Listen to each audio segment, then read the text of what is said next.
Hello everyone. आगे के जो पार्ट रह गए थे जो उनको हम आज कवर करते हैं। तो आज हम जानेंगे सोशियोलॉजी और एंथ्रोपोलॉजी में क्या रिलेशन है।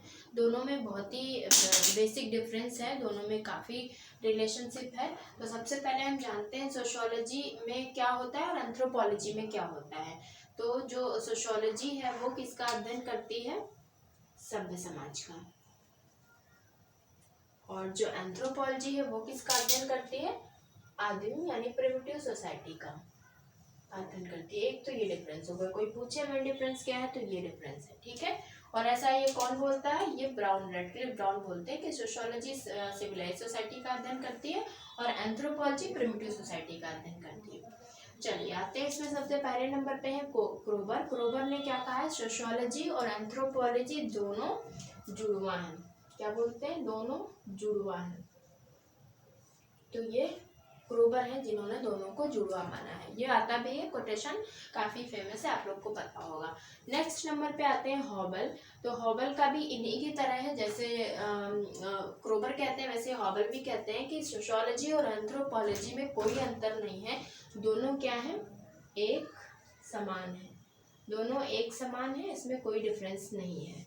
उसके बाद जो रेडक्लिफ ब्राउन है वो एंथ्रोपोलॉजी को क्या कहते हैं? जो एंथ्रोपोलॉजी है इसको कहते हैं ये तुलनात्मक समाजशास्त्र है। तुलनात्मक समाजशास्त्र कहते हैं एंथ्रोपोलॉजी को, रेडक्लिफ ब्राउन। तो ये तीनों ही इम्पोर्टेंट हैं। हॉबल का नहीं पूछा गया, पूछा जा सकता है। और रेडक्लिफ ब्राउन तुलनात्मक समाजशास्त्र किसको कहते हैं? एंथ्रोपोलॉजी को कहते हैं। तो इस तरह से ये तीनों इम्पोर्टेंट है, इसमें उन्हीं को मैंने यहाँ पे डिस्कस किया है। चलिए अब आते हैं सोशियोलॉजी और इकोनॉमिक्स में क्या रिलेशन है। तो इसमें तीन लोग हैं, W.I. थॉमस है, विकस्टीड है और सिल्वरमैन है। W.I. थॉमस क्या कहते हैं? जो इकोनॉमिक्स है वो एक विस्तृत विज्ञान है। विस्तृत विज्ञान मानते हैं इसको, इकोनॉमिक्स को। क्लियर हो गया? एक्सटेंडेड मानते हैं इसको। उसके बाद जो विकस्टीड है वो इकोनॉमिक्स को क्या मानते हैं? ये बहुत ही अच्छा कोटेशन बन सकता है आपका। तो अर्थशास्त्र को वो समाजशास्त्र की क्या मानते हैं? दासी मानते हैं। समाजशास्त्र की दासी मानते हैं। विकस्टीड इकोनॉमिक्स को समाजशास्त्र की दासी मानते हैं। ये कोटेशन पूछे जाने के चांसेस हैं क्योंकि अभी नहीं पूछा गया है। तो समाजशास्त्र की दासी किसको माना है? इकोनॉमिक्स को। किसने? विकस्टीड ने। इसके साथ ही साथ आते हैं सिल्वरमैन। तो सिल्वरमैन क्या करते हैं? जो एक अर्थशास्त्र है उसको पितृविज्ञान की एक शाखा माना है। पितृ विज्ञान की शाखा किसने माना है? सिल्वरमैन ने। किसको? इकोनॉमिक्स को। तो इकोनॉमिक्स में ये तीन लोग हैं और तीनों इम्पोर्टेंट हैं, तीनों पूछे नहीं गए हैं तो पूछे जाने की पॉसिबिलिटी है। तो इन तीनों को अच्छे से लर्न कर लीजिए। थॉमस ने विस्तृत विज्ञान बताया है, विकस्टीड ने समाजशास्त्र की दासी बताया है, सिल्वरमैन ने पितृ विज्ञान की एक शाखा बताया है, जिसमें से इम्पोर्टेंट ये वाला है। ठीक है, क्लियर हो गया। उसके बाद आते हैं सोशियोलॉजी एंड पॉलिटिकल साइंस में क्या रिलेशन है, इसमें कौन कौन आता है। सबसे पहले नंबर पे मैकाइवर है। मैकाइवर ने सामाजिक प्रौद्योगिकी यानी सोशल टेक्नोलॉजी को 2 पार्ट में डिवाइड किया है, जिसमें एक है राजनैतिक यानी पॉलिटिकल और दूसरा है आर्थिक। तो ये नहीं पूछा गया है कि सामाजिक प्रौद्योगिकी को पॉलिटिकल और इकोनॉमिक प्रौद्योगिकी यानी टेक्नोलॉजी में किसने बांटा है? तो मैकाइवर ने बांटा है, में भी पूछा जाए। उसके बाद आते हैं गिडिंग्स। तो गिडिंग्स का भी एक अच्छा कोटेशन है, उन्होंने भी बोला है प्रत्येक, क्योंकि राजनीति की बात हो रही है तो क्या होगा? प्रत्येक राजनैतिक या राजनीति शास्त्री, जो राजनीति शास्त्री है उसको क्या बोला है उन्होंने? समाजशास्त्री। जो भी पॉलिटिकल मैन है उसको सोशियोलॉजिस्ट कहते हैं और जो समाजशास्त्री है उसको राजनीति शास्त्री कहते हैं। तो इन दोनों का आपस में रिलेशन दिखाने के लिए गिडिंग्स ने बोला प्रत्येक राजनीतिक शास्त्री समाजशास्त्री है और प्रत्येक समाजशास्त्री राजनीति शास्त्री है। ठीक है। बॉटो मोर ने इसके लिए पॉलिटिकल सोशियोलॉजी को क्या किया है? पॉलिटिकल सोशियोलॉजी को आवश्यक माना है या उसके लिए नाम दिया है। पॉलिटिकल सोशियोलॉजी इनकी बुक भी पूछी जाती है और पॉलिटिकल सोशियोलॉजी का टर्म भी पूछा जाएगा तो बॉटोमोर है।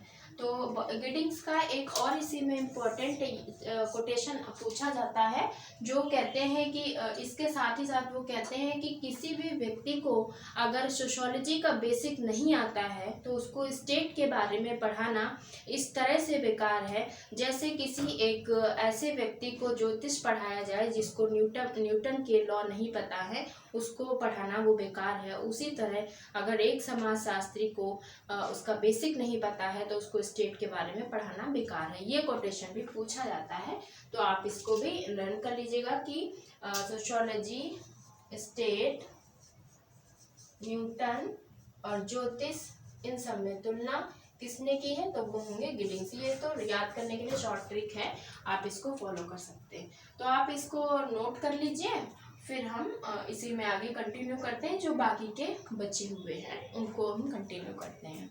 Thank you for watching the video.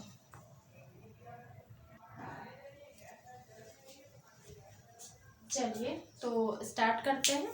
थोड़ी देर के लिए पॉज लिया था, अब स्टार्ट करते हैं। सोशियोलॉजी और साइकोलॉजी में दोनों में क्या आपस में रिलेशन है। तो इसमें पहले नंबर पे आते हैं मैकआइवर एवं पेज। मैकआइवर एवं पेज ने समाजशास्त्र और मनोविज्ञान दोनों में रिलेशनशिप के बारे में बात की है और इन्होंने कहा समाजशास्त्र मनोविज्ञान को सहायता करता है और मनोविज्ञान समाजशास्त्र को मदद करता है।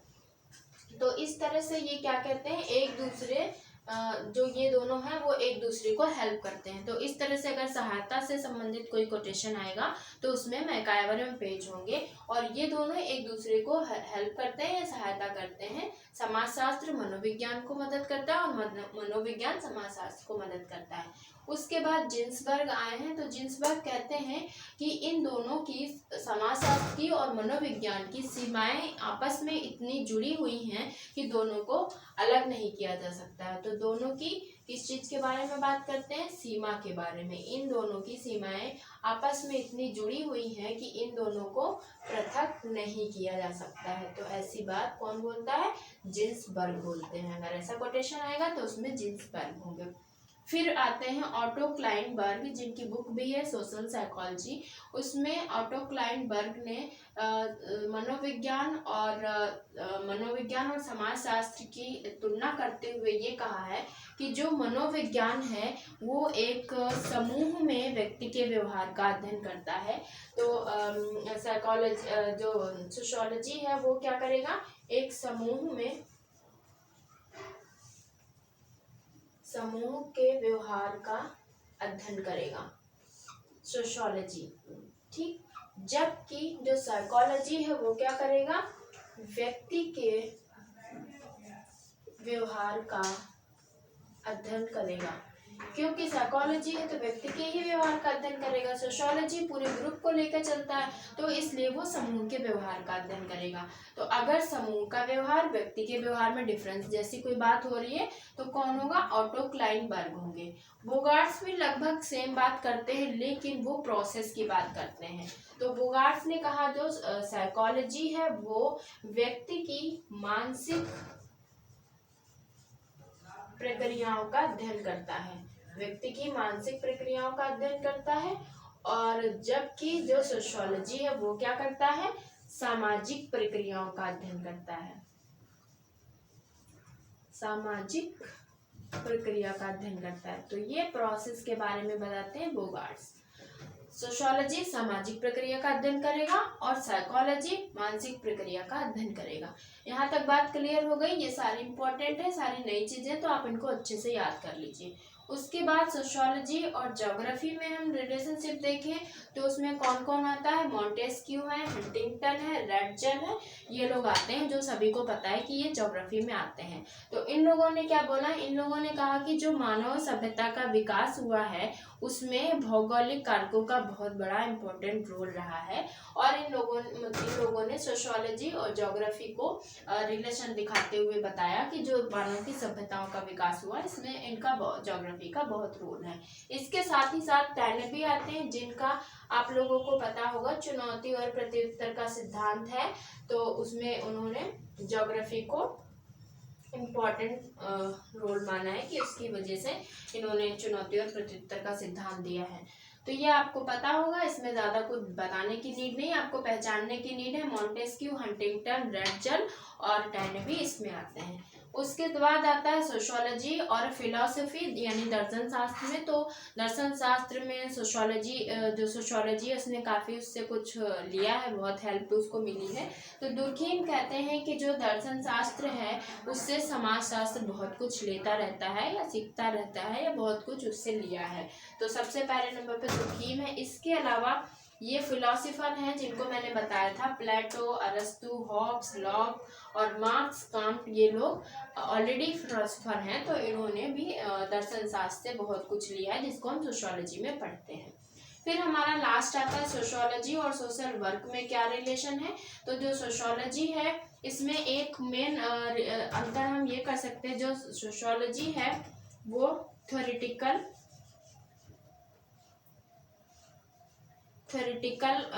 ज़्यादा है, सैद्धांतिक है। और जो सोशल वर्क है वो क्या है, व्यवहारिक है यानी बिहेवियरल है।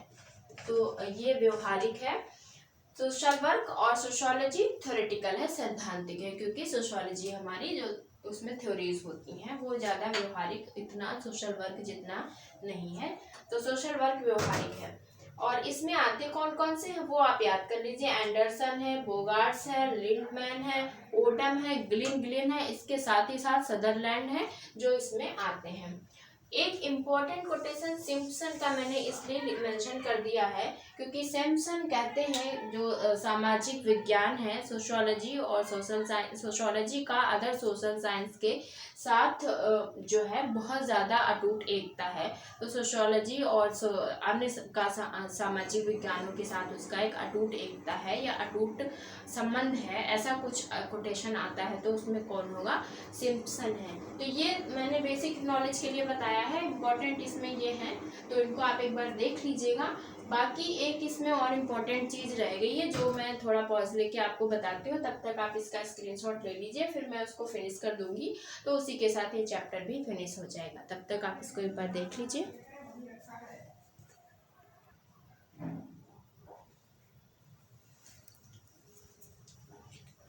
चलिए स्टार्ट करते हैं। ये एक इम्पॉर्टेंट चीज़ थी इसलिए मैंने सोचा कि इसको अलग से दिखाऊं। रॉबर्ट बीरस्टेट जो है उन्होंने सोशियोलॉजी की प्रकृति और विशेषताओं को देखते हुए टोटल 6 विशेषताएं बताई हैं। ठीक है, ये पूछी जाती हैं एग्जाम में, कभी कभी 6 पूछ लेती, कभी कभी 2 या 3 पूछ लेती हैं, कभी कभी ऐसे पूछ लेती हैं कि सोशियोलॉजी क्या है तो वो बताओ। तो इसलिए ये 6 जो हैं कैरेक्टरिस्टिक्स वो आपको लर्न होनी चाहिए। उसके लिए मैं आपको एक ट्रिक बता रही हूँ, SGPCRA लर्न कर लीजिए पहले तो, या फिर इसको 2 पार्ट में करिए, SGPCRA। तो ये 6 जो हैं आपको इस तरह से लर्न हो पाएंगे। सबसे पहले आपको लर्न करना है SGPCRA। अब हम आगे बढ़ते हैं। अब देखिए सोशियोलॉजी को ये क्या बताते हैं, सोशियोलॉजी को पहले नंबर पे S बताया है यानी सोशल है। ठीक है, सोशियोलॉजी सोशल है यानी सामाजिक है। दूसरे नंबर पे G यानी जर्नल है। जर्नल का मतलब क्या, सामान्य है। ठीक है, तीसरे नंबर पे P से क्या है, प्योर है, सोशियोलॉजी को प्योर मानते हैं। ठीक, उसके बाद C से क्या होगा,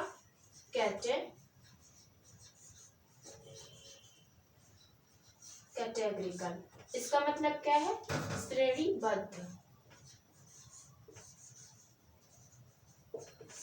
श्रेणीबद्ध है क्या, सोशियोलॉजी। उसके बाद R से क्या है, रैशनल का मतलब क्या है, तार्किक। ठीक, उसके बाद आपका बचता है A। तो A से क्या होगा, अब्स्ट्रैक्ट, यानी सोशियोलॉजी क्या है, अब्स्ट्रैक्ट है या अमूर्त है।